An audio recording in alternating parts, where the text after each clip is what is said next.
साथियों, विवेकानंद अकेडमी बुलाड़ा के YouTube channel में आपका स्वागत करता हूं। साथियों, आप लोग देख रहे हैं कि पिछले कुछ दिनों से जो राजस्थान के शिक्षा मंत्री हैं मदन जी दिलावर, वो कभी कुछ और भाषण दे रहे हैं कहीं ना कहीं, और इससे जो है राजस्थान के युवा बेरोजगार बहुत ही परेशान हो चुके हैं। साथियों, राजस्थान शिक्षक भर्ती परीक्षा के ऊपर ये जो मंथन चल रहा है, पहले साथियों 2011-12 ठीक है ना, इनके तक जो परीक्षाएं होती थी उसमें क्या होता था साथियों, 2 एग्ज़ाम होते थे। टेट होती थी, उसके बाद एक और मेन एग्ज़ाम होता था, उसके आधार पर भर्ती होती थी। जैसे ही वापस बीजेपी सरकार आई तो उन्होंने जो पैटर्न है केवल रीट के आधार पे कर दिया।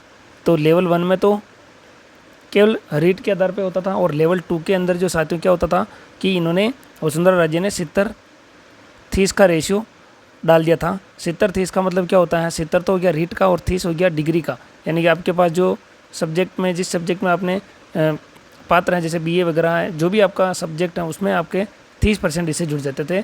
और आप लोगों को पता ही, अखबार में आप लोग देख रहे हैं रोज़ कि कितनी फर्जी डिग्रियाँ जो है लोग लेकर के आते हैं, और परसेंटेज तो चुटकियों में बना देते हैं पैसे दे करके।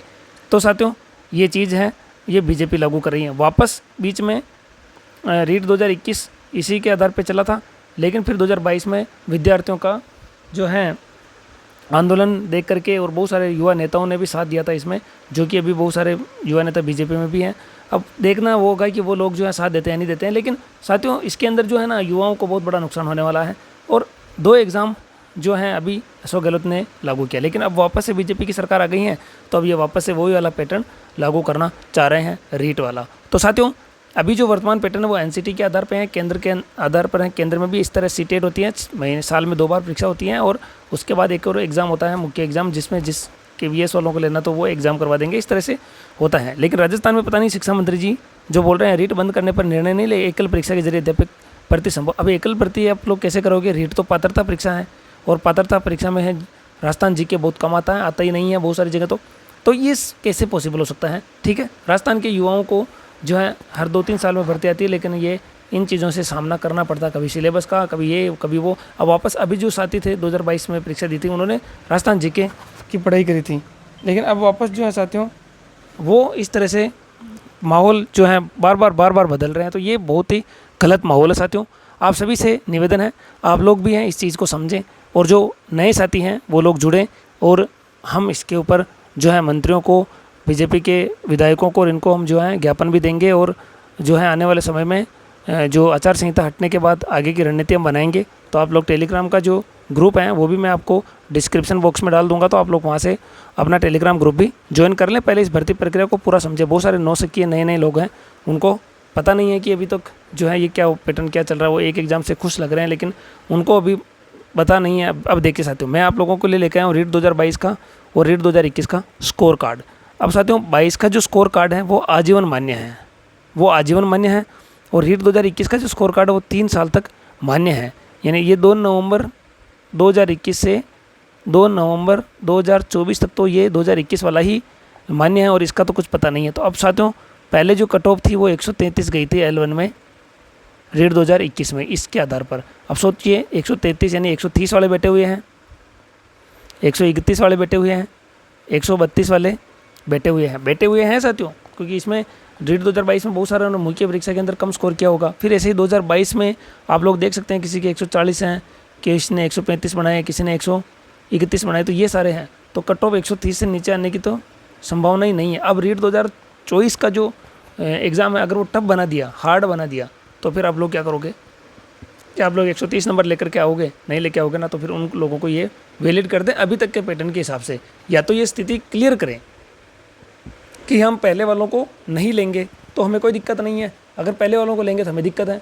हम सब जो है इसका विरोध करेंगे, ये पारदर्शिता नहीं होगी, क्योंकि साथियों 2021 2022 उनका अलग मैटर था, अब 2024 चल रहा है, तो पढ़ने की स्ट्रेटेजी चेंज हो जाती है। उस समय 2 साल पहले क्या हुआ, 2 साल अभी का क्या हुआ, उस समय के क्या पेपर्स होते हैं, कैसे क्या है, तो वो पैटर्न वगैरह सब कुछ चेंज हो जाता है। तो समय के साथ जो साथियों इस तरह से पुरानी चीज़ों को आप ऐसे नहीं ले सकते हैं।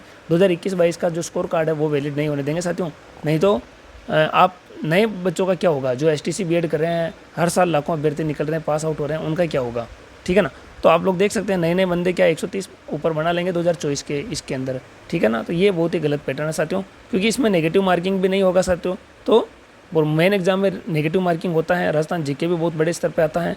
तो ये सारी चीज़ें राजस्थान के युवाओं को इसमें बेनिफिट मिलेगा, जो तैयारी कर रहे हैं अन्य परीक्षाओं की उनको भी बेनिफिट मिलेगा। तो साथियों आप लोग देख सकते हैं कहीं ना कहीं जो है राजस्थान के वर्तमान शिक्षा मंत्री मदन जी दिलावर जी का ये फैसला सही साबित नहीं होगा और युवाओं के लिए बहुत बड़ा परेशानी का सबक बनेगा। अब साथियों बहुत सारे जो बोल रहे हैं कि टाइम बहुत लगेगा, तो 2 एग्ज़ाम होने में साथियों कितना टाइम लगेगा? केवल 3 महीने का ज़्यादा समय लगेगा, क्योंकि 3 महीने बाद मुख्य परीक्षा करवा सकते हैं, 2 महीने बाद भी करवा सकते हैं। तो ये चीज़ें आप लोग देखिए, ठीक है साथियों। इससे रिलेटेड मैं अभी आप लोगों के सामने बहुत सारे वीडियो लेकर के आऊँगा, पोस्ट में कम्युनिटी पोस्ट में डालता ही हूँ। तो आप लोग ज़रूर इसका जो है साथ देवें। और एक टेलीग्राम ग्रुप बना हुआ है रीट प्लस मेंस 2024-25, उसको भी आप लोग ज्वाइन करें। मैं इसका डिस्क्रिप्शन बॉक्स में आपको लिंक डाल दूंगा, ठीक साथियों। और भी आप लोगों के कोई भी डाउट्स हो आप लोग कमेंट कर सकते हैं, और इसके साथ आप मुझे टेलीग्राम पे मैसेज भी कर सकते हैं। टेलीग्राम मेरी जो आईडी है MD सर भिलवाड़ा, आप लोग MD सर भिलवाड़ा डालोगे तो उसमें मेरा नाम वगैरह आ जाएगा, तो आप लोग देख सकते हैं इसमें। तो साथियों इस तरह से जो है किसी भी युवाओं के साथ गलत अन्याय नहीं होने देंगे, क्योंकि जो युवा हैं 2021-22 में मेहनत की है तो उनका एग्ज़ाम पैटर्न अलग था, सिलेबस अलग था। अभी जो है वो पैटर्न वगैरह अलग हो गया इसमें मुख्य परीक्षा में। तो आप लोग एग्ज़ाम दीजिए और जो है नौकरी लीजिए। ऐसा नहीं है कि पुराने सर्टिफिकेट से ही हम नौकरी ले लेंगे। 2018 की भर्ती को आप लोग यूट्यूब पे या कहीं पे भी सर्च कर लेना। 2018 में 50 से 60% जो विद्यार्थी हैं वो पहले 2015 के सर्टिफिकेट से सेलेक्ट हुए थे, आप लोगों को पता होगा। तो साथियों उम्मीद करता हूँ वीडियो आपको पसंद आया होगा। सभी आप लोग साथी साथ दें और चैनल से जुड़ें, और जिसके पास ये वीडियो नहीं पहुँचा सारी जगह पूरे राजस्थान में इसको फैला दीजिए, ठीक है साथियों। वर्तमान जो एग्ज़ाम पैटर्न है वो एकदम सही है, विश्वसनीय है साथियों, ठीक है, और उसमें पारदर्शिता भी बनी रहेगी। तो आप लोग जो भी हैं कमेंट करें, लाइक करें, शेयर करें, इसको सभी के पास ज़रूर पहुंचाएं। मिलते हैं अगले वीडियो में, तब तक के लिए जय हिंद जय भारत।